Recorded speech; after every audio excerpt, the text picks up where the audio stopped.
नमस्कार, मी भालचंद्र होलम. वसई विरार शहर महानगरपालिकेचं निवडणुकीचं बुगुल वाजल्यानंतर अनेक आरक्षण स्वरूप डिक्लेअर झाल्यानंतर काही 27 तारीखपर्यंत मतदार याद्यांचे जो काही संदर्भातले प्रश्न आहेत ते आज सर्व जागे चर्चेचे विषय आहेत. आणि आपल्याबरोबर आज नालासोपारा शिवसेना शिंदे गटाचे शहर प्रमुख जे आहेत आनंद सूर्यकांत नगरकर यांच्या काही निदर्शनास आलेल्या चुका आहेत ते त्यांनी कशा पद्धतीने अधिकाऱ्यांशी चर्चा केली आणि काय त्यातून मार्ग निघू शकतो का. सर, काय सांगाल की आज आपण जे लोकांसमोर काय तुमच्या ज्या काही म्हणणं मांडू शकता. नमस्कार, मी आनंद सूर्यकांत नगरकर, नालासोपारा विधानसभा शिवसेना शहर प्रमुख आहे मी इकडे. आणि गेले 30-35 वर्ष मी हे सगळं जे इलेक्शनचं काम बेसिकपासून ते काउंटिंगपर्यंतचं ते आवडीने बघत आलेलं आहे, करत आलेलं आहे.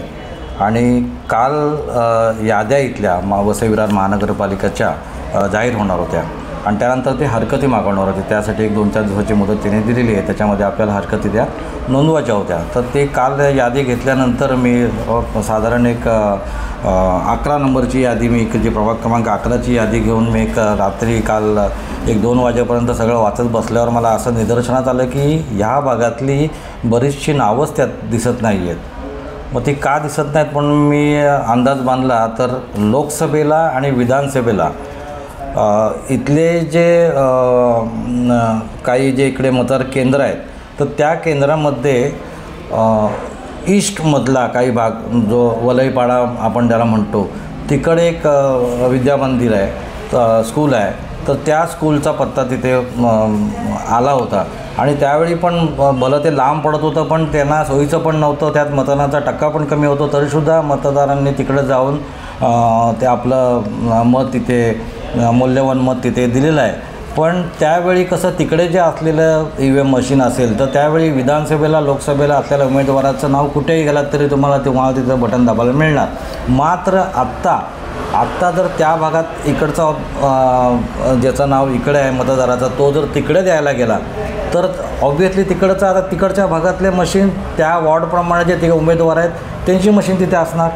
त्यामुळे इकडच्या जे मतदार असतील त्यांना इथल्या स्थानिक उमेदवाराला मत करताच येणार नाही. आणि हे जाणीव मला कळल्यावर लगेच मी त्या बाबतीत प्रभाग समिती ईमध्ये भेट दिली आणि त्यांना हे सगळं निदर्शनात आणलं. साहेब, या संदर्भात तुमच्या ह्या काही त्रुटी निवडणूक आयोगाच्या लक्षात आल्यानंतर तुम्ही कुठे गेलात, कोणाची चौकशी केली का. बघा, इथे प्रभाग समिती ईमध्ये इकडच्या भागाचं जे इकडचे वॉर्ड नंबर आहेत 11 नंबर असेल, 14 नंबर, 13 नंबर, तर ते इकडं आहे म्हटल्यावर मी पहिला ताबडतोब प्रभाग समिती ईमध्ये सहाय्यक आयुक्तांना जाऊन भेटलो, त्यांच्याशी चर्चा केली. त्यांनी संबंधित अधिकारी सांगितले, त्यांच्याशी चर्चा केली, त्यांच्याकडे बसलो. त्यांना सगळी ही बाब मी कानावर घातली आणि दाखवून पण दिलं. कारण तिकडचे त्यावेळचे मला जे यादी क्रमांक असतात ते मला जवळजवळ पाठच आहेत असं पकडा. त्यामुळे ते यादी क्रमांकाप्रमाणे सांगितले की सदर याद्या ह्या त्या भागात नोंद झालेल्या आहेत, त्या मतदार केंद्रात नोंद झालेल्या आहेत. सर्वसाधारण बघा तुम्ही एका यादीमध्ये साधारण 900 ते 1000 मतदार एका यादीमध्ये असतात आणि हे माझ्या अंदाजाप्रमाणे कमीत कमी 4 ते 5 याद्या तरी असाव्यात.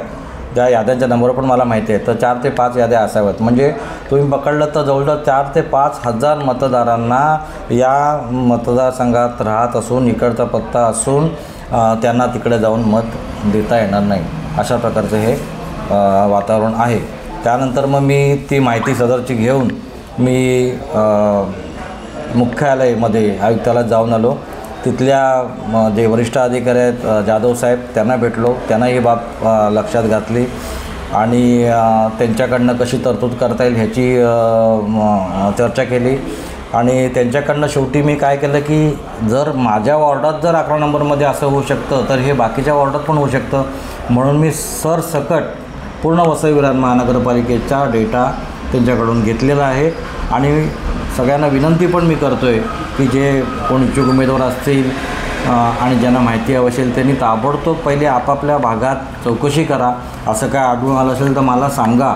आणि हे 2 प्रकारचे अर्ज तिकडे भेटतात. हा नमुना अर्ज मतदारांसाठी असतो आणि नमुना ब अर्ज हा तक्रारदारांसाठी असतो. इथं आपण तक्रार देऊ शकतो.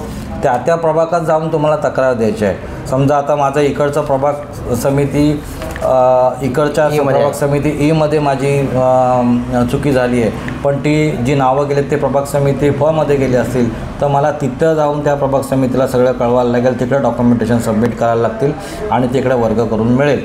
आणि शक्यतो सगळे मिळेल असं अधिकाऱ्यांनी पण सांगितलेलं आहे.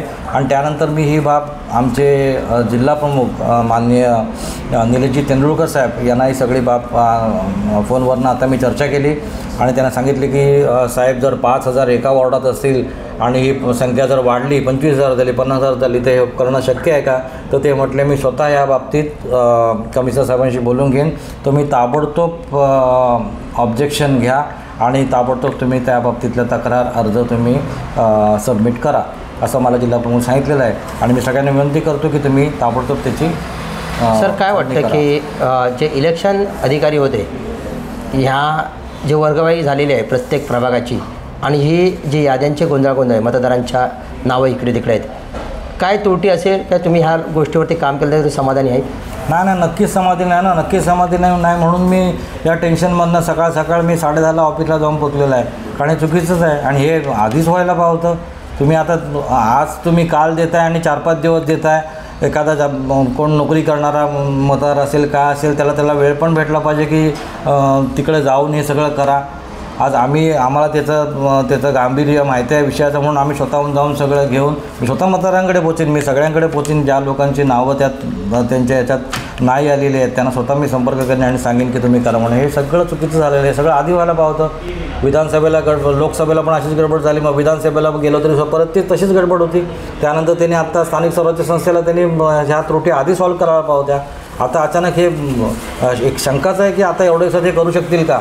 5-5, 10-10 हजार जर एका वॉर्डमध्ये असेल तर असे जर 1 लाख भेटले तर ह्या एवढ्या लोकांना सगळ्यांचं तिथे त्यांचा ॲड्रेस सर्च करून परत त्यांचे नावं सील का प्रत्येक शक्य होईल का ते पण आहे. आणि तेवढे मतदार त्यांच्यापर्यंत पोचतील का? आम्ही करूच. आम्ही एक प्रतिनिधी म्हणून एक शिंदेसाहेबांचा प्रतिनिधी आहे, मला ते काम करणं गरजेचं मी करणारच. पण मतदारांना उद्या वेळ नाही भेटला किंवा पोचू शकला नाही तर ते वंचित राहतील आणि ही सगळी जबाबदारी ही अधिकाऱ्यांची होती. मला तर हे पूर्णच अधिकाऱ्यांची चुकी आहे असं मला वाटतं. कारण त्यांनी जेवढं 100% काम करायला पाहिजे तेवढं ह्याच्यात काम झालेलं नाही आहे, निश्चित नाही झालं. नक्कीच वसई विरार शहर महानगरपालिकेतील ज्या सर्व सुज्ञ मतदार आहेत त्यांना मी विनंती करतो की आज नगरकर साहेबांनी आपल्याला यथेच्छ माहिती दिलेली आहे, तरी पण आपण वसई विरार शहर महानगरपालिका निवडणूक आयोगाचं जे पोर्टल आहे त्या पोर्टलवरती जाऊन आपण ज्या प्रभागामध्ये राहतो त्या प्रभागामध्ये नक्कीच आपलं मतदार यादीमध्ये नाव आहे की नाही याची शहानिशा करणं फार गरजेचं आहे. नाहीतर तुम्ही ह्या निवडणुकीला मतदान करण्याचा जो आपला हक्क आहे तो बजावता येणार नाही आणि त्यापासून तुम्ही वंचित राहू शकता.